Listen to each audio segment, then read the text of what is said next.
Bonjour. Ça y est, le président de la République a lancé sa campagne électorale. Il dit beaucoup de choses, on va en parler. Mais aujourd'hui, j'aimerais revenir sur ses propos tenus à Yamoussoukro. Il dit qu'il regrette de n'avoir pas pu faire le transfert de la capitale conformément à ses engagements de s'installer à Yamoussoukro dès l'obtention du pouvoir. Il est en fin de mandat, de 2 mandats, et il se souvient qu'il n'a pas pu le faire. Justification, je ne m'attendais pas à ce que j'ai trouvé.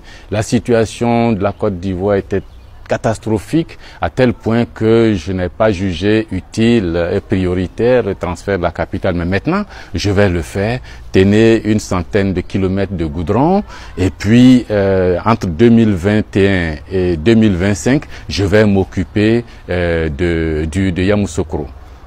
Il prolonge plus tard ailleurs en disant j'ai un bilan positif, j'ai mieux fait que tous les chefs d'État de ce pays, mais quand la campagne va commencer vraiment, vous verrez, je passerai et on va discuter de mes chiffres.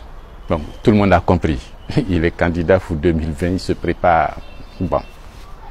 Ce qui est gênant dans ce qu'il a dit, c'est qu'il dit qu'il ne savait pas que la situation générale de la Côte d'Ivoire était catastrophique lorsqu'il arrivait au pouvoir. Ça, c'est par contre étonnant, parce qu'il était quand même à la BCEAO, il était quand même au Fonds monétaire international, Monsieur Afrique, avant d'être directeur général adjoint, il était quand même Premier ministre de Côte d'Ivoire, et lui, de ce point d'observation, il ne savait pas quelle était la situation réelle de la Côte d'Ivoire. Il était à la BCEAO quand la Côte d'Ivoire s'endettait, se surendettait, quand la Côte d'Ivoire est tombée dans la conjoncture, on disait, quand la Côte d'Ivoire a commencé à appliquer les programmes d'ajustement structurel. Il était le Monsieur Afrique du Fonds monétaire international. Donc, il se vante d'ailleurs d'avoir appliqué ces programmes-là dans tous les pays africains, mais il ne savait pas que la situation de la Côte d'Ivoire était comme ça. Ces programmes d'ajustement structurel ont tué l'école, ont tué la santé, ont tué les infrastructures, ont tué l'habitat en Côte d'Ivoire, ont créé du chômage. Et ça, lui, il dit qu'il ne le savait pas. Alors que c'est écrit dans les rapports officiels, les dégâts causés du FMI, les dégâts causés par ces politiques économiques qu'il ne savait pas. La Côte d'Ivoire était une nation relativement paisible. Il arrive en 90 comme Premier ministre, il ne se souvient pas que c'est lui qui a introduit la carte de séjour en Côte d'Ivoire au prétexte qu'il y avait trop d'étrangers en Côte d'Ivoire qui profitaient des services publics ivoiriens et qui ne payaient pas pour cela. Il s'attendait à obtenir 8 milliards de francs CFA. Lorsque la candidature du président Houphouët l'a conduit à suspendre momentanément la carte de séjour pour fabriquer de fausses cartes d'identité jaunes à l'époque, distribuées à tous ceux qui étaient sur les listes électorales du parti unique pour qu'en 90, ils puissent revoter pour Houphouët-Boigny. Il a réussi. Sauf qu'après, pour chercher les 8 milliards, il a ressorti les policiers dans la rue, leur demandant de retirer toutes les cartes d'identité qui avaient été préparées pour les élections et qui étaient numérotées. Et ces cartes d'identité, à leur retrait, ont fait un choc psychologique violent parce que les policiers allaient devant les mosquées, les policiers arrêtaient tous ceux qui étaient en ville, en boubou ou quoi, qui ressemblaient à des citoyens maliens, sénégalais, burkinabés et autres. Et ça créait un choc qui a entraîné l'ivoirité, qui a entraîné l'accusation de xénophobie de la Côte d'Ivoire. Mais c'est lui, Ouattara, avant lui, il n'y avait pas de carte de séjour. Et il dit que briser la cohésion sociale, il ne savait pas que ça avait eu des conséquences catastrophiques sur l'économie ivoirienne. Mais non, voyons, il ne peut pas dire ça. Et il était Premier ministre quand il a fait ça. Il était Premier ministre quand il a commencé à casser la structure de l'économie nationale. Et s'il avait laissé le président Bédié gouverner tranquillement dans les années 90, peut-être que la situation n'aurait pas été catastrophique.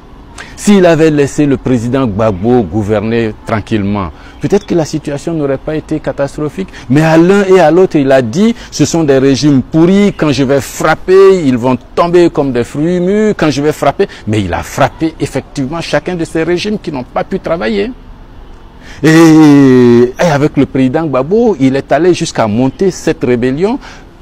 On me dira, oui, mais c'est pas lui, c'est Soro, c'est ça. Mais écoutez les jeunes gens, soyons sérieux, arrêtons l'hypocrisie. C'est lui qui a organisé avec le soutien de Jacques Chirac, avec le soutien de Sarkozy et autres. Ils ont monté cela et pour imposer une rébellion à la Côte d'Ivoire qui a détruit le nord de la Côte d'Ivoire, qui a appauvri les paysans ivoiriens, qui a fait des déplacés de guerre, qui a fait que pendant 10 ans, on n'a pas touché des infrastructures, on n'a pas touché l'école, on n'a pas touché la santé. Tout était dédié à une et une seule chose, des audiences foraines, faire des cartes d'identité, préparer les élections pour que M. Ouattara devienne président de la République.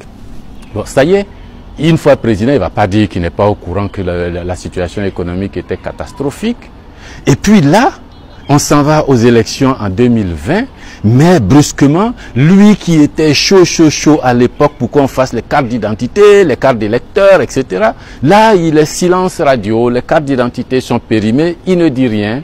Et les élections approchent, les gens, nous attendons tous, nous on dit allons nous enrôler sur la liste électorale, lui, la carte d'identité, ça ne le préoccupe pas. Or, c'est le document qui va servir pour faire les élections. Alors, vous, le collectif des ambassadeurs étrangers en Côte d'Ivoire, des ONG internationales ou même locales, pourquoi vous ne faites pas pression sur M. Ouattara pour qu'à 1 an des élections, il engage quand même la procédure de confection de cartes d'identité et d'enrôlement des électeurs? À l'époque, quand moi j'étais président de l'Assemblée, vous faisiez pression sur nous pour qu'il y ait audience foraine, carte d'identité, et puis là maintenant plus rien. À 1 an des élections, les Ivoiriens qui doivent aller voter, on ne connaît pas le nombre, ils n'ont pas de papier, et puis vous pensez qu'il va y avoir des élections tranquilles? Non. Coordonnons nos efforts, vous de la communauté des ambassadeurs étrangers, les bailleurs de fonds, vous des ONG et nous les politiques, conjuguons nos efforts pour que le monsieur fasse les cartes d'identité et qu'on aille aux élections. Et proprement. On a une liste de 6 millions, on peut arriver à 11 millions. Il faut le faire maintenant en octobre. Nous avons commencé les élections en octobre prochain. On a 12 mois. 12 mois, s'il vous plaît. Et aux Ivoiriens et aux jeunes, vous qui n'avez jamais voté, l'occasion est là. Si vous pensez que le moment est venu pour choisir votre président de la République, il faut liker, il faut partager parce que c'est ensemble que nous réussirons à tourner la page lugubre de la Côte d'Ivoire et repartir vers la démocratie, vers le respect des droits de l'homme, vers la cohésion sociale, vers la réconciliation, pour l'école, pour l'emploi, pour. S'il vous plaît. Merci.